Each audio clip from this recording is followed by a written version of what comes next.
All right, he is the author of Tarot and the Gates of Light, a Kabbalistic path to liberation, a book that has received praise among two groups that usually don't come together, well-known tarot experts and respected rabbis. He has studied Kabbalah with academic and practical teachers in organizations ranging from the highly respected to the highly unorthodox. And he has studied tarot with many of today's most respected authorities on the subject.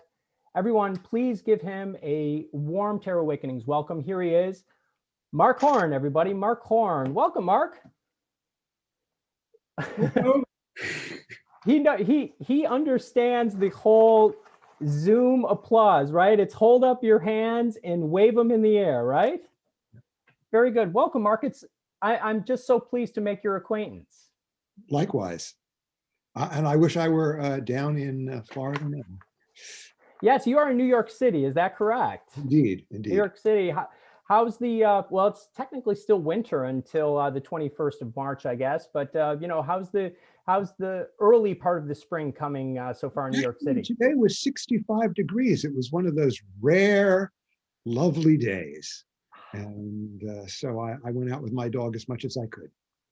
Very good. Well, I want to encourage all of our people that are here with us today to make sure to check out your website. There's a lot of interesting information on there, including your biographical information. There's a link to purchase your book, a link to get a reading from you and to take some of your classes. Before we dig into tarot and Kabbalah, I wanted to get to know you a little bit. And you have a very interesting story. Now, first of all, I have to say this book is coming to me at the perfect time because I'm looking for, I love tarot. I've been practicing it for about 8 years. And I'm looking for something new, a way to deepen my spiritual practice. And it seems like this book really fits the bill. I mean, I've been interested in the Kabbalah for a while, but I've only dipped my toes in the water briefly. And it seems like this is a really good opportunity, not only to learn about the Kabbalah, but really to practice it. So tell me a little bit about yourself. The introduction of your book literally begins with the date that you walked away from Judaism. That is the first sentence of the book. He gives the specific date of when you walked away from Judaism. If you don't mind, tell us a little bit about that, Mark. What happened there?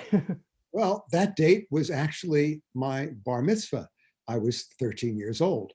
And, I went through the ritual because it's what my parents wanted and it's what my grandparents expected. But, at the tender age of 13, I already knew that I was gay, and I knew what organized religions had to say about that. And my feeling was I didn't want any part of any faith tradition or spiritual path that didn't recognize my love as a spiritual expression. I see. Very interesting.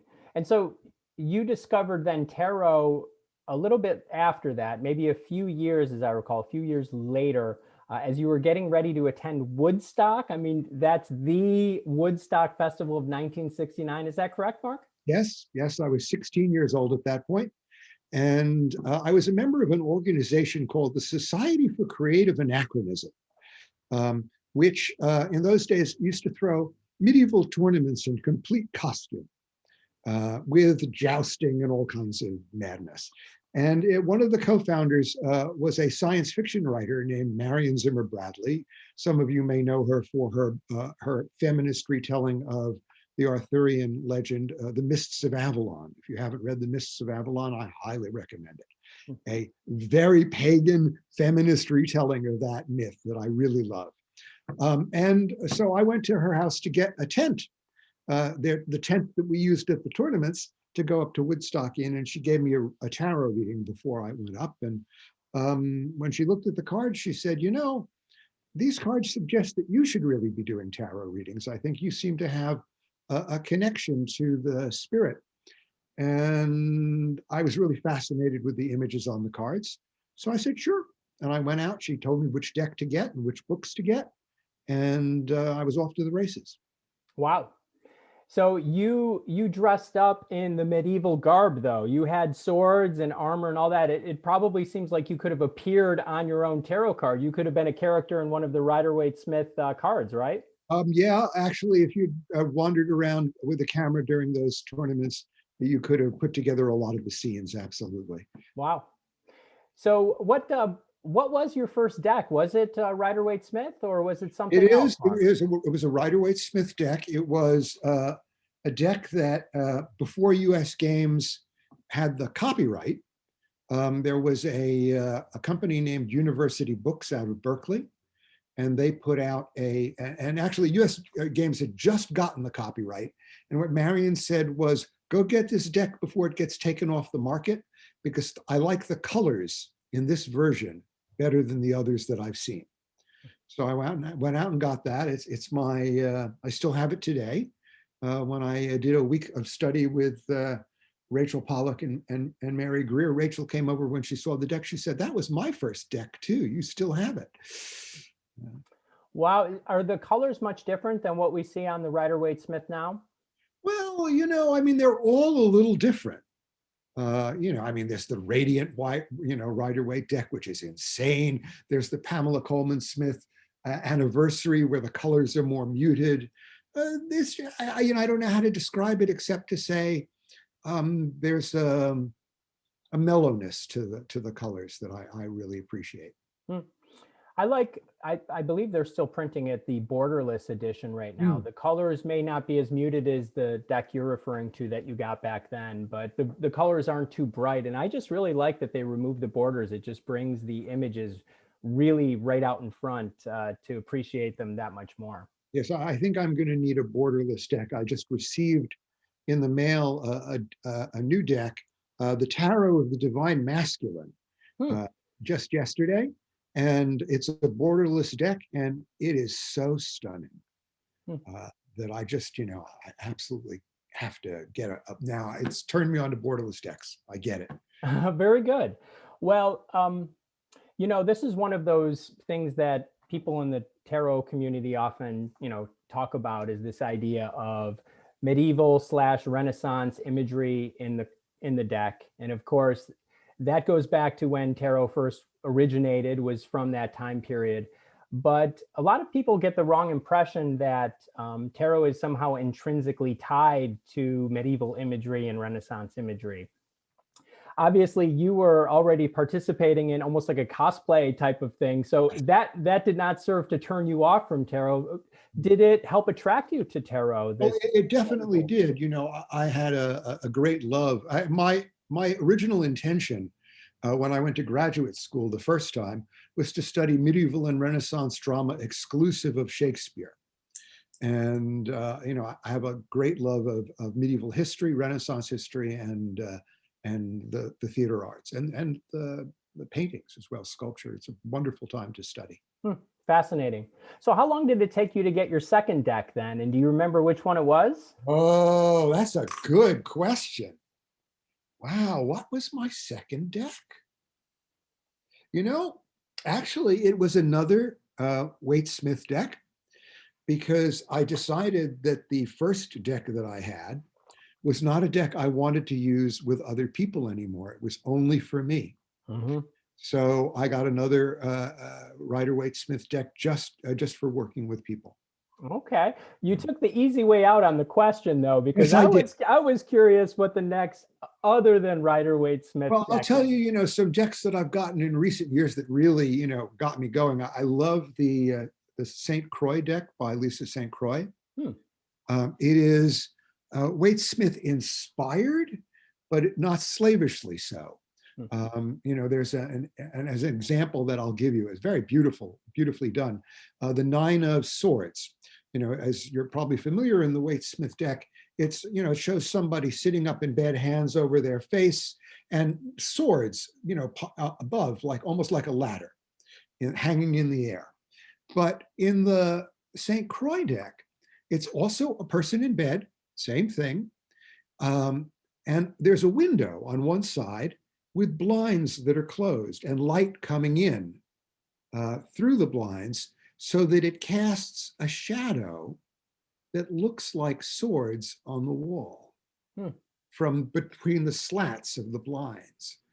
And I looked at that and I thought, wow, that's talking about the illusory nature of what we obsess about in the middle of the night. I mean, it puts an interpretation on it that's a little, more direct than what might be in the Waite Smith deck, which gives you a little more ambivalence and more ways to go. But I loved the point of view that this deck has. Hmm. Very good. I had never heard of that before. I'm going to have to check that out, Mark. So just a little bit more about your background. You also talk about in the introduction of your book that you basically rediscovered your Jewish faith while in intensive Buddhist study. Now, I recall that you said that you identify, at least informally, as a Jewish Buddhist. Can Mhm. you tell us a little bit more about that, and how do the two traditions mesh together? I was living in Japan and I felt that I had been reading about Buddhism and studying Buddhism academically. And I thought this is an opportunity to really learn in Asia. But I decided that I didn't want to study Zen because it has a bit of a martial history. There's a lot about this being the Buddhism of the samurai, and it's the warriors Buddhism. So I looked for a sort of a gentler path and found my way to Theravada. And I had a really deep experience, where I felt really connected to divine energy during this meditation in a way that I'd never experienced before.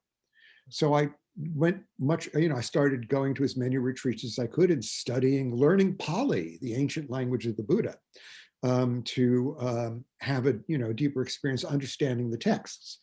And on one retreat, I found myself laughing that I thought, you used to complain about learning Hebrew, a dead language, but here you are learning Pali, a dead language, right? And I actually had an experience of what I thought was the depth of my soul, which of course the Buddhists don't believe in.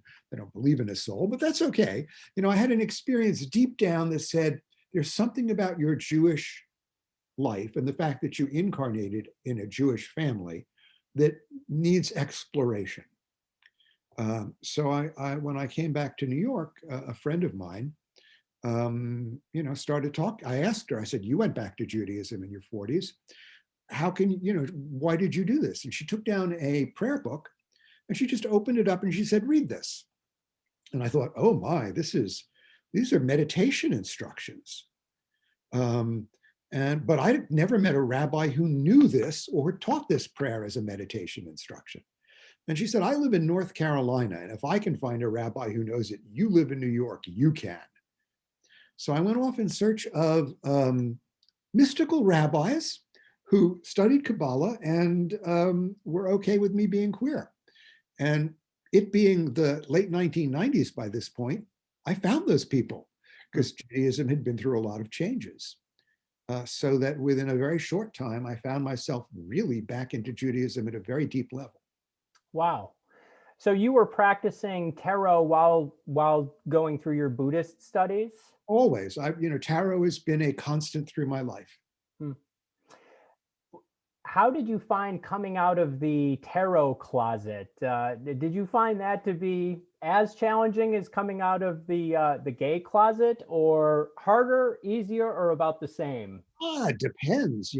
What I'd say is, rather than the tarot closet, I'll say, let's say the spiritual closet, because there are many. We live in a secular world today.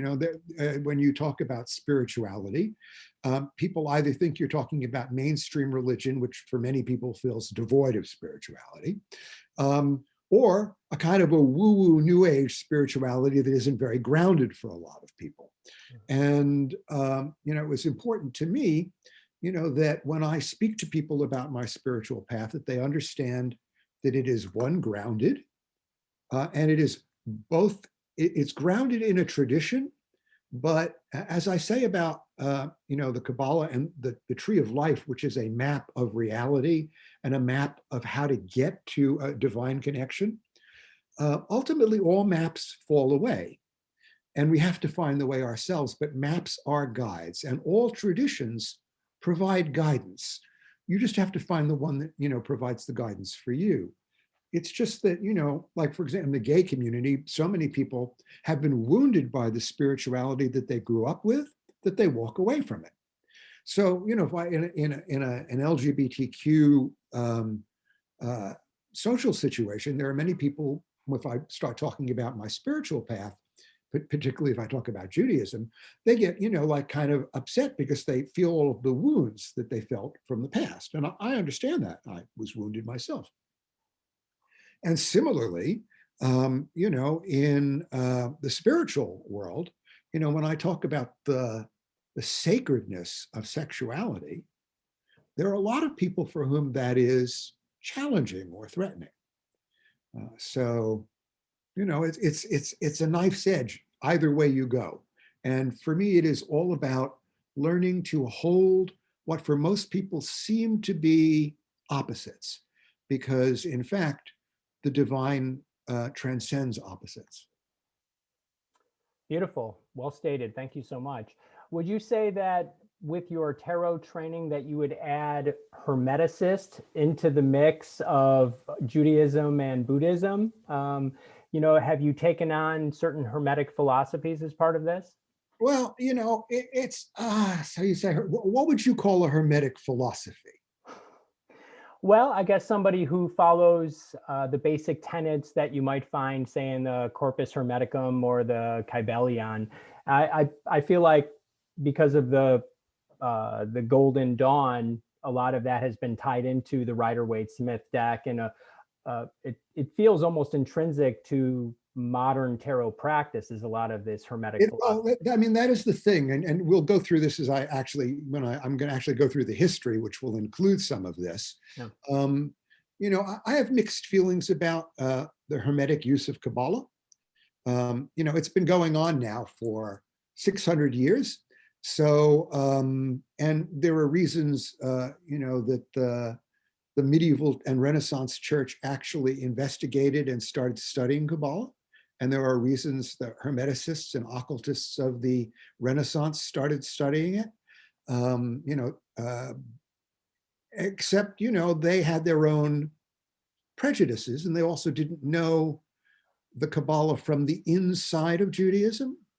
So there were some things that they didn't understand, and some things because they wanted to join it to another system that it wasn't entirely congruent with, they made adjustments to each thing, which is why there are some things that you can do with the tarot deck, for example, that are Kabbalistic, and there are other things that you can't because of the way the Hermeticists changed the Tree of Life, for example. So kind of to that point, and I don't want to steal any of the thunder away from your presentation. So if you are going to discuss this during your presentation, you can just say to be continued. To be continued. Right. But is this what we're talking about when we look at the differences between Kabbalah with a K and a Q? Do you see Kabbalah with a Q as basically some kind of almost like a bastardized version of pure Kabbalah? Well, I mean, it's what I'll say is it's not rooted in the original tradition. So there are things that are missing from it that I think are important. That said, one of the great books that is the source of Hermetic Kabbalah, Kabbalah Desnudata, which was translated by one of the folks in the Golden Dawn. It actually, it was written by an occultist in the Renaissance who really got it really purely and wrote it down from a very Jewish point of view, a very traditional point of view. And then on the very last page, he wrote, because he didn't want to get burned at the stake by the church, for the greater glory of Christ, right? Because he had to sort of fit it in, right? The whole thing about, for the church studying Kabbalah it was about saying to the Jews, well, you said, God is one, and we say it's three. Pardon me, but you seem to be saying God is 10. And there are these three up there that are unreachable. Don't you think that's the Trinity? Shouldn't you convert? Right? So, Kabbalah was taken by the church polemically. But they also understood that it was a magical system. And it was a magical system that, for some things, works. So they wanted to use a word that has become popular in the last 10 years, they wanted to appropriate it, right? And so you could say that Hermetic Kabbalah or Christian Kabbalah is appropriated Kabbalah, except that it now has such a long history of its own that you can't really, and I don't turn my nose up at it, because if you do it and if you follow it, it can get you where you want to go. Because as I say about the Hermetic version and even the traditional Jewish version, they're both maps, but they're maps to a territory that ultimately cannot be mapped. It can take you so far and then you are on your own. And you have to follow the map of your heart. That's beautiful. I picked up in your book that you oftentimes say it's all metaphor. Yes. That's something you repeat quite a bit. Yeah. Just so you know, this is all metaphor. Don't take this literally.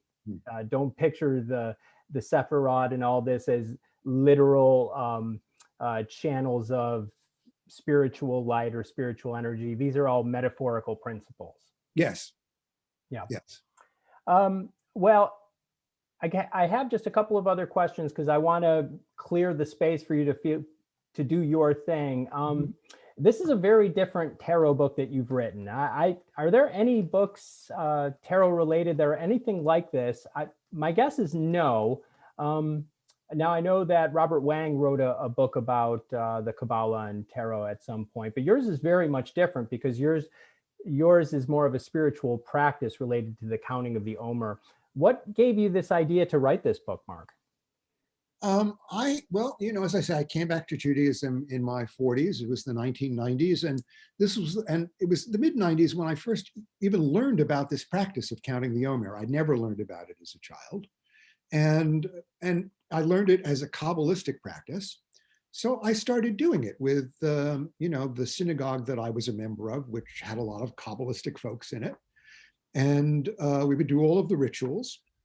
And several years in, let me talk about actually tarot for a minute. The second tarot book I got, I couldn't tell you the second deck, but I can tell you the second book. It was Paul Foster Case's Tarot, Key to the Wisdom of the Ages. And he has a lot of Kabbalah stuff in that book. And at that point, when I got that, I was 16 years old. I'd walked away from Judaism, and I'd found the way he wrote about Kabbalah to be unnecessarily obscure and mystifying. It was shrouded in mystery, and it was all very, I just thought, no. So I just put it aside. I didn't look at any of it. But after I started the Omer practice, after a few years, I thought, wait a minute, you could do this with tarot cards. So I started trying it out around 2006. I had a blog at the time called Another Queer Jewish Buddhist. And there were many people who were counting the Omer online. So I started counting the Omer online using tarot cards. And I found it to be it took a practice, which at that point was beautiful to me, but it still felt abstract. And when I added the images of the tarot into it, it all of a sudden grounded it in a day-to-day reality that sort of turbocharged it for me and took me to places that I never expected to go. Wow. Well, when you and I first connected a few months ago, Mark, I told you that I had purchased your book, and I was informed of it by one of the members of this group, Sarah. So thank you, Sarah, for pointing this book out to me. She's here today. But as I mentioned to you, Mark, I'm not Jewish, and you said that's okay. You can still do this. And I have to say, I'm very excited about trying this practice out starting at Passover. What advice would you give for those of us, I don't know the religious affiliations of everybody here, but for those of us who aren't Jewish, what advice would you give for those of us who want to do this practice and feel like we're in alignment with it? Well, so one of the things, as I say, every tradition offers rituals to do this kind of work. Um, so if you don't feel comfortable doing this kind of work with the Jewish tradition, it's not for you. But I say this is open for everyone because first of all, as soon as you add tarot cards into the mix, you have stepped, past the boundary line that traditional Judaism is willing to go along with. You're a And there you heathen are. already, right? Right, so already, we're out, even though, I've had rabbis who've looked at this and said, holy cow, this is amazing. I had a rabbi who looked at this and said, this is great Torah. And that just blew me away. Hmm. But, one of the things I bring into the book is because, these 49 days following Passover lead up to a holiday the Jews call Shavuot, but is in English known as Pentecost. And Pentecost is also a Christian holiday. Actually, and this will also be in the presentation, Pentecost, just as Shavuot is a holiday about receiving revelation.